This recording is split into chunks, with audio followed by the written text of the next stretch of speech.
I think anytime peers or colleagues are judging you favorably, I think it's really amazing. I think to just be in the running for any sort of wine award is a goal that we have here, and that we want to be judged and we want people to talk about us and we want to receive feedback and criticism. And so the fact that it's amazing is great, but the fact that we're getting feedback from peers and colleagues is also, any feedback would be amazing. So my journey is long and really winding, I think, for the most part. I've been around wine, I would say, my whole life, if that's not weird.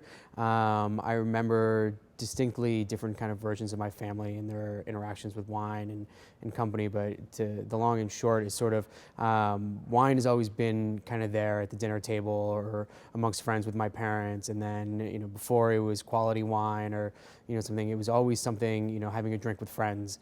And then when I had to grow up and become a little more focused in my life, pursuing wine and a career as a sommelier just seemed like the most logical thing for me to do.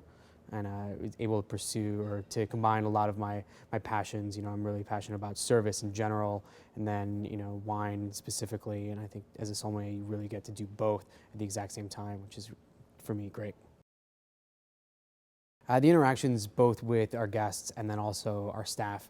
I think that to be able to really help cater and guide our guests to have a really great experience, and intertwining the food and beverage and talking about really amazing wines is amazing, but also contributing to the education of our staff and the development of our staff, and just hopefully trying to make wine a little bit more casual and a little more reachable for the average person is a huge thing for me.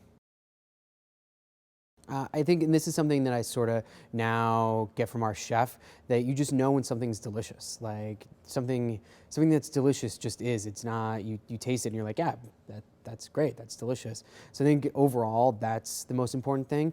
I don't seek out necessarily specific things. I'm lucky that I get to taste a lot of things, and I have a history with certain wines that I continually try to seek out. But really the overguiding principle is to find things that are delicious, and then to fill in sort of as many categories, and the categories that I feel are the most important, with depth and breadth as well.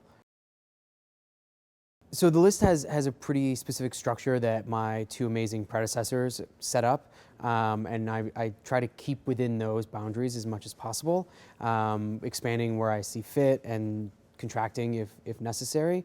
But for the most part, it's kind of the middle ground between seeking out new, upcoming, interesting wines, and then also really classic wines.